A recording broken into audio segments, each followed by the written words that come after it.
Thank you everybody for being here. Appreciate it. Um, at the Michigan Democratic Party, uh, we have been collecting people's stories from around the state. If you go to MichiganDems.com, uh, these are real stories of how the Trump administration and how the chaos has affected Michigan families and our communities.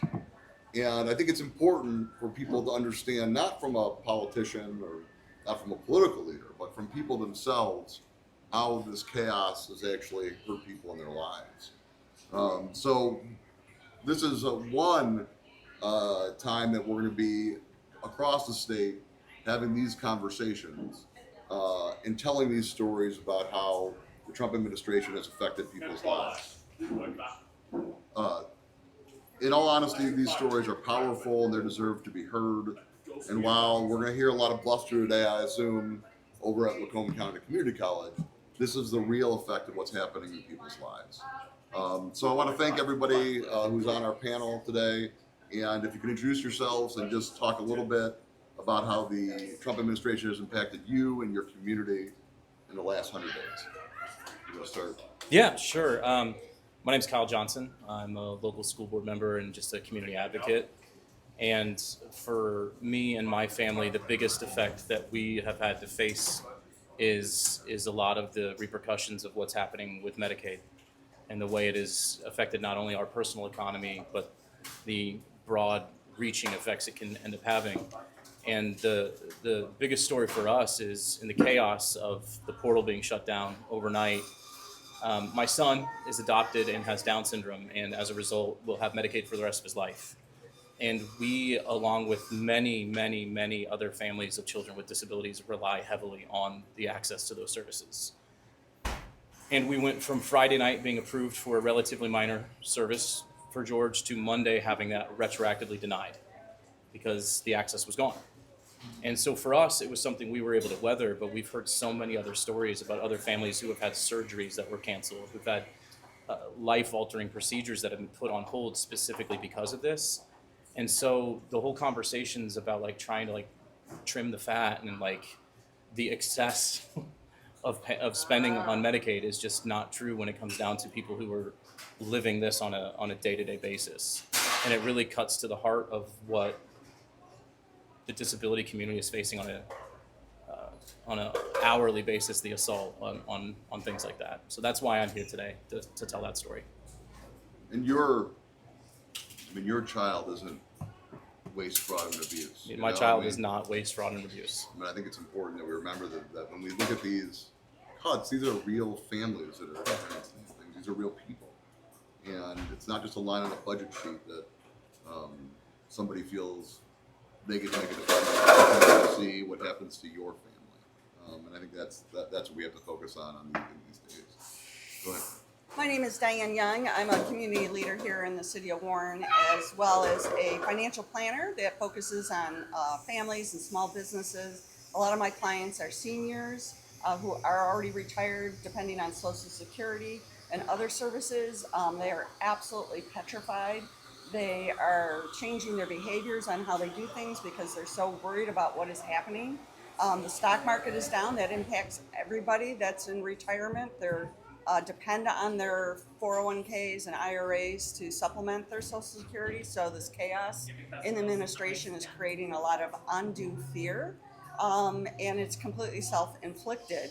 The thing that really bothers me the most about this is that these billionaires that are trying to make all these cuts to waste and that, they're really cutting it from the working class people, and they'll never see the impacts of these things. They'll get on their private jet and fly over the rest of us while we'll have to feel all the effects of this chaos. So it's really, really bad.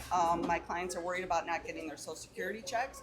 They are saving extra money now because they're afraid that the system, even if it just goes down for a month, will they be able to survive without that check? And this is completely unnecessary, and it's a lot of fear that people should not have to be worried about in their retirement years. And then my small business owners, we've had people laying people off because their supply chains are completely wrecked right now. We had a company that's took out an entire line because they depend on aluminum coming in, and they're not going to get their shipments. So it's having real effects on working class people right here. At the president's State of the Union speech, or whatever we called it, that speech, he talked about that families would experience, and businesses and people would experience minor blips in the economy.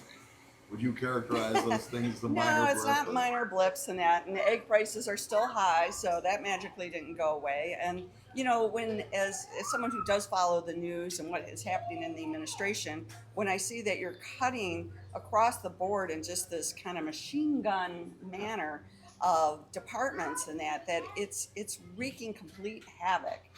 We met with someone the other day who's worked for the FDA, which she monitors prescription drugs coming in from over the Canadian border, and their entire department was shut down. So that means our medicines aren't being inspected. It means poultry's not being inspected. I mean, this is big stuff, folks. And while the minor blips are happening in your families, millionaires and billionaires got a big tax cut extended, so they're going to be fine. The tax cuts that they're talking about doing, the Secretary of Treasury was on CNBC this morning, and this tax bill is absolutely crazy because it is going to explode the deficit, which will cause the bond market to react. And when the bond yields go up, that means mortgages are going to be more expensive, credit cards are going to be more expensive, all those things are going to be more expensive, which is going to impact, again, working class families who can't afford an extra $100 to pay on their mortgage or their credit card just in interest. 100%. Go ahead. Thanks, Chair. My name is Michael Howard. I am County Commissioner representing this area, but also I've been a small business owner for about 7 years. My wife and I started a custom woodworking company in the garage of our house. And so what a lot of folks don't know is that 30% of all of our softwood lumber comes from Canada. And the big reason behind that, someone was like, well, why don't you buy local? America does not supply, we don't have the stock to supply enough softwood lumber.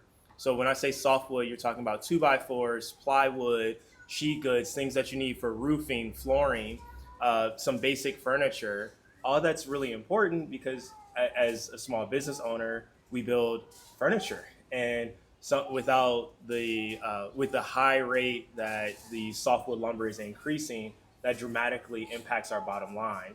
And for us, we can't just swallow a 25 or a 30% hike.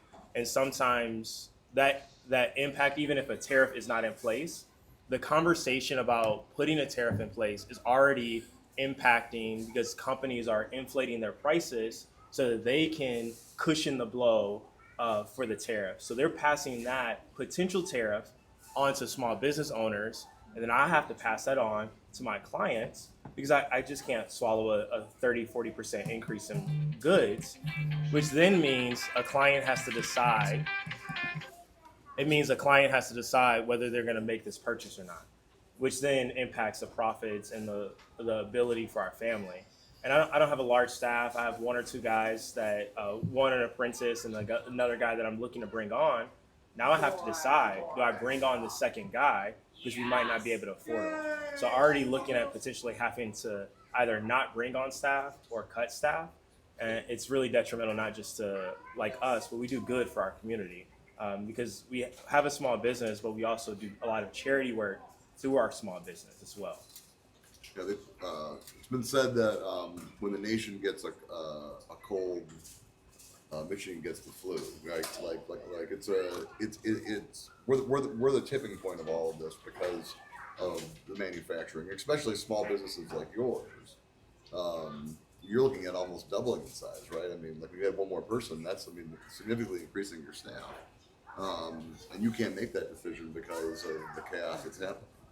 Yeah, and it's impactful for the people that I serve, and for us, we really try to do a mentorship program with our business. That means now if I can't bring on another staff member, that's X number of folks that I can't mentor and I can't help support.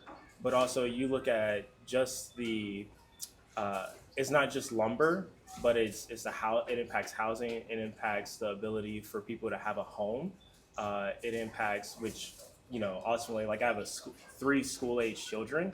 Like some of the cuts that are happening are directly impacting their education field. Uh, my brother has an IEP. Like that impacts like him directly because grants for that are being cut. Grants that were passed through the prior administration for substance abuse is being cut. So it's not even just like tariffs on businesses, but it's across the board. Things are being done to quote unquote save money, and that money isn't being saved, it's being funneled to billionaires while it's hurting everyday people that are just trying to get by, that are just trying to put food on the table for their families, that are just trying to keep their cars on four wheels, and just trying to get their kids to school. Thank you very much. Bill? Good morning, everybody. I'm Joel Rutherford. I'm a resident of Warren, a community activist, and I also serve on the Macomb County Veterans Service Committee. I'm retired active duty Air Force. I'm also a retired federal service employee. What I see is this. It's about cruelty. Because to me, why in the world would you worry about tax cuts for billionaires, but yet 30% of the federal workforce are veterans, and that's who they're getting rid of. That's who's going to suffer because of this. We have 30,000 veterans that live in Macomb County. I serve on that committee. We have veterans now that have to live on $800 a month. Can you imagine what would happen if they lost their Medicaid, if they lost SNAP, if they lost any other kind of programs like that? It becomes life and death. Like Diane said, the billionaires will fly over. They don't care. They're going to be fine no matter what. But working people and people that are just trying to do better, and especially for veterans, we're the ones that are going to suffer. And I salute all veterans. I'm not, here to criticize anybody, but people have to understand what's actually happening. It's something that I can especially feel for people that say we're in the federal workforce, put in for a promotion, and they're in a probationary status then. And those are the people then they want to get rid of. Doesn't mean they were poor performers. It just means that maybe they were trying to better themselves. And so many of our middle class comes out of the federal workforce. But yet again, if you're looking for tax cuts for billionaires and you're really not worried about veterans, that's why it disturbs me so much. Not because that, the president had bone spurs and couldn't serve, but I see too many veterans that are in Congress, in the Senate, and they're willing to go along with this. How can they? How can they say, we support veterans, but you know what? We're going to screw you guys so we can give billionaires more money. Thank you very much. I think we always, the question I always get from national media when Donald Trump comes in is, why Macomb County? Why are we the people? And I think part of it is because so many promises were made to the people of Macomb County in this last election. They were promised that prices would be lower. They were promised that the economy would be better. They were promised that they wouldn't have cuts in their health care or Social Security. All these promises have been made. You look at 100 days, to me, it's 100 days of broken promises. And so, in a community like yours that has, it's so varied in many ways, but really is the heart of the working class of Michigan. Is it even more difficult when he comes here to try to sell these things to you? How do you guys feel about him coming to Macomb in that regard? You mentioned broken promises, and I think that's an understatement. Macomb County is beautiful because it's such a cross-section of America. It is. You have urban, you have suburban, you have rural. We have 417 farms in Macomb County. We represent the heart of America. The way Macomb goes, the way Michigan, the way the U.S. goes. And when you make commitments and say, I'm going to end a war on day one, or I'm going to cut prices on day one, I'm going to do these things, and then go back and say, oh, I was just joking. Well, you and I can joke. We don't have high status, we don't have high positions. People aren't looking to us for answers. But when you are the president of the free world, you lost your ability to make jokes like that because your word has global impact. And when you make promises to the residents here in Macomb County, when we're seeing our grocery bills still go up, when we're seeing gas is always fluctuating. Now we have to make decisions. Can I afford to even go to work now? And it's just disappointing. And to say broken promises is such an understatement. Yeah, it's something that really, you know, it's to me, it's almost insulting in a way, because the fact is that he comes here because he feels like a lot of his base is here, which is true. I mean, you know, the way people voted and everything. But I think that now people are going to wake up and see, you know, those promises that he made. Really, the only thing that I can think of that he actually kept, basically, is deporting people. That's all he wants to do.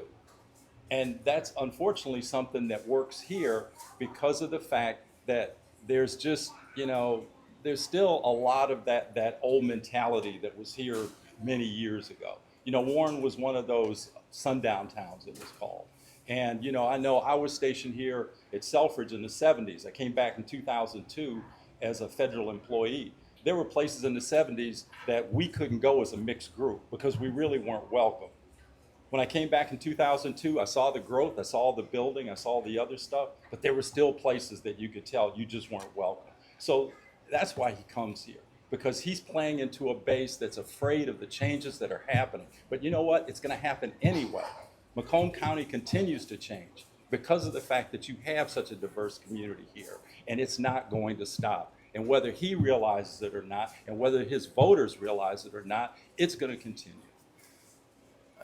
There's not a lot about this conversation that I like, but if there is one thing I would say that I like about it is all four of us, and you as well, have brought a different lens as to how this chaos has affected the economy in different angles, right?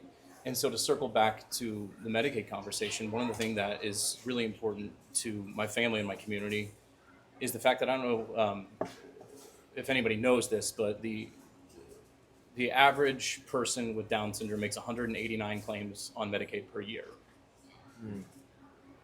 which seems startlingly high, but my son has, every time he goes to speech therapy, that's a claim. Every time he goes to his ENT, that's a claim, right? And the private insurance companies are salivating at the bit to be able to take a piece of that.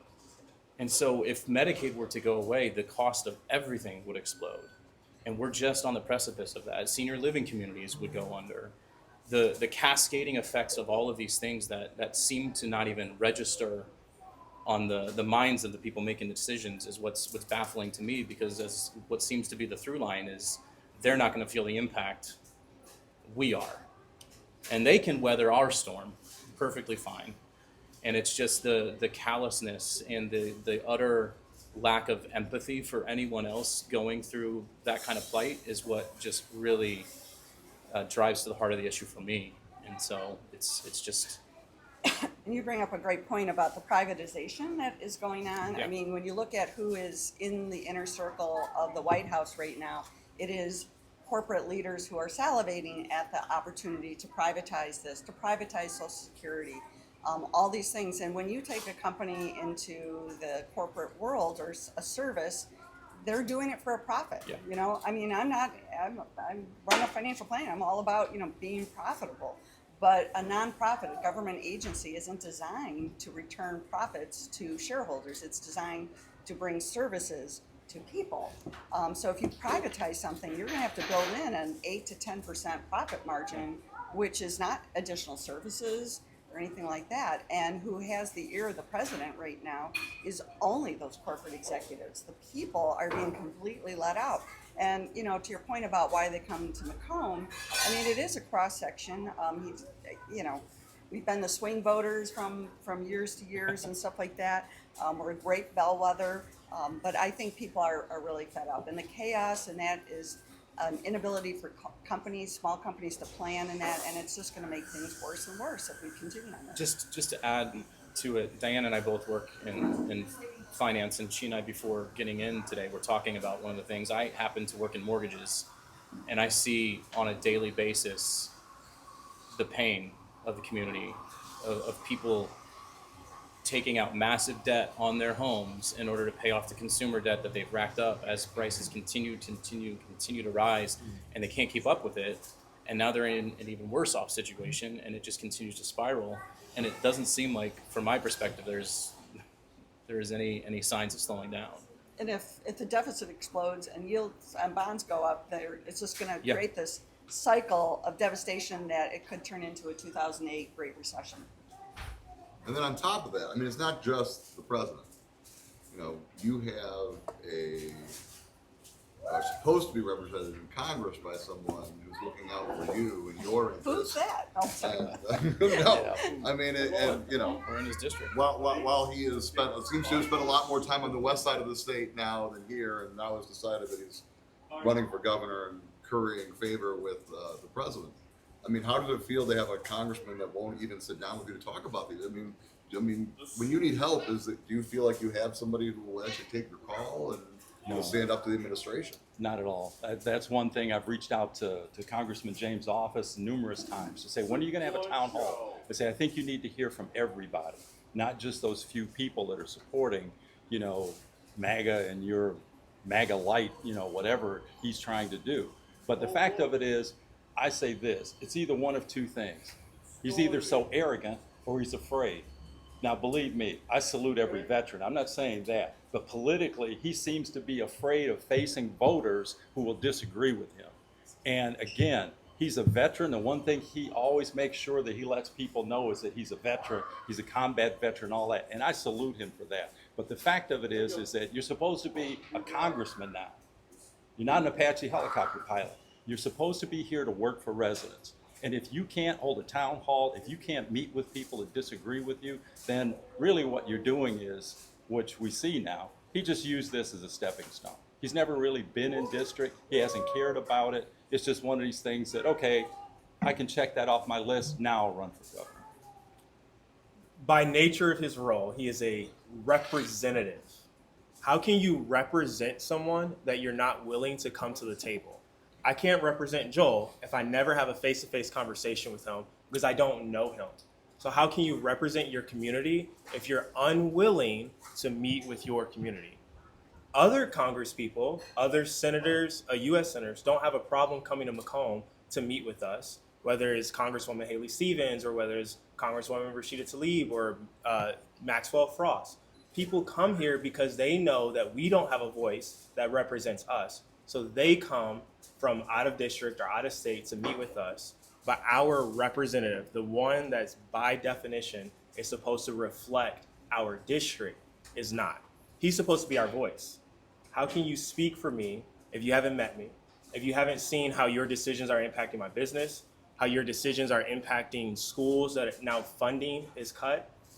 Grants were appropriated to schools to make repairs to their schools, and now out of nowhere, schools are losing $7, $8, $10, $20 million.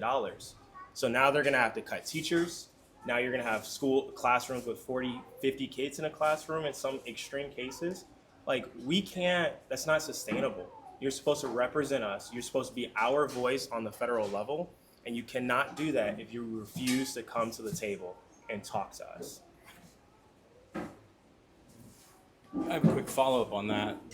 As a school board member, every January we have our National Advocacy Summit, and we go to DC and we speak to our representatives as representatives of our school districts. And Representative James refuses to meet us, and he says he'll meet us in district, and I've never had a single response to any of my communications asking for that sit down. And so cowardly is a good way to describe it. He just will not engage, and it's hard to feel like you have anything to fight for or to continue working for when you just continue to feel ignored over and over again. So, wonderful point, Michael. One of the things that irks me the most about Congressman James is that he uses the federal Franklin bill to advertise himself and also to pay for his apartment in Washington, D.C. So he's using our taxpayer dollars to fund his lifestyle, yet he just bought a $2.7 million house in Grand Rapids. So I find that a little bothersome that 50% of the students in this district are under the poverty level, are eligible for free lunch programs and things like that, yet he's using our taxpayer dollars to fund his lifestyle while he can buy a nearly $3 million vacation home. That I don't think is a really true Macomb person that represents us. And Go Go ahead. And to be clear, like all of us, we're Democrats, right? But the reality is, and Congressman James is a Republican, but this has nothing to do with party for me. Like your job is to live out values, to support your community, and to do the one thing that only he can do is to go to DC and lobby and advocate for us. If I don't have to agree with every decision he makes, he doesn't have to hold every belief that I have. But what he at least has to do is to meet with me. What he at least has to do is to fight for us. You don't represent just the people of your party. You represent every single person in CD10. And so you should represent every single person in CD10. Whether they vote for you or voted against you, your job is to represent them. And you know, it's not just in Washington, D.C. Usually, one would hope that our state leaders in this situation would be able to try to solve some of these problems. But you have, you know, the State House with Speaker Matt Hall, where he spends a lot of his time just in press conferences trying to do like a Donald Trump impression, I think, like a mini-me impression, I think is what I would call it. But then on the other side of that, passes a budget that does not fill any of these holes. And so like we don't even have leaders at a state level. You know, I mean, the budget doesn't include DHHS. What would happen, you know, to your family at that point? I mean, and so it's really unfortunate that this lack of governance and care and responsibility to people has really trickled down all the way to our state legislature as well, where it's really become about bluster and politics, more about actually solving problems for people. And I think that's really, I mean, what everybody wants, regardless of Republican or Democrat, is somebody that's going to sit there and serve them, try to look at the problems that families have in America and try to solve them. That's what we were all promised. And that's why I really, excuse me, but I think that when I first said that cruelty is really the point of all this, that's the way it seems. Because how can you cut so many programs that you know are just going to be devastating for whatever that average family is, but yet at the same time go, well, you know, we have to cut those programs so we can give these huge tax breaks to multimillionaires and billionaires. To me, it's about cruelty. And it's like, if they're not directly affected, to them, it's like, oh, well. I think, too, our state leaders, in my opinion, are taking advantage of the fact that folks live busy lives. Very few of us have the time to read the bills that are being passed in Lansing. Frankly, some of our representatives don't read the bills that they're passing in Lansing. So when you talk about, oh, Macomb County, like you need better roads, we're going to give you road funding. Here's this beautiful road package. It sounds great. Everybody wants to fix the roads, right? But the backside of that is you cut billions of dollars out of education. You pass a resolution that gives no funding to DHHS, and you cut vital services, but people don't have the time to research and absorb all of this information to really understand. And so I can use this like, oh, I'm your representative. I'm passing record-breaking road funding while I'm also behind your back cutting your education program. While I'm cutting, we just found out that grant dollars for teen addiction services are being cut.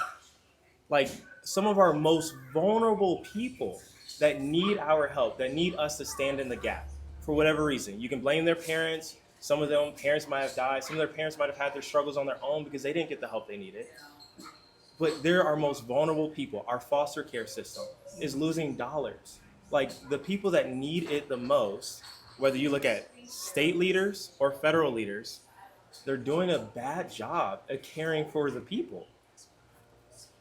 Well, I appreciate you all being willing to tell your story. I think it's incredibly important that we do these across the state. And really, you know, for people at home, go to MichiganDems.com, tell your story. I mean, I think to me, that's really, you know, people always ask me, you know, how do we fight back? How do we, you know, and the answer is there's lots of different ways. Everyone can, you know, there's knocking doors and going to town halls and speaking out.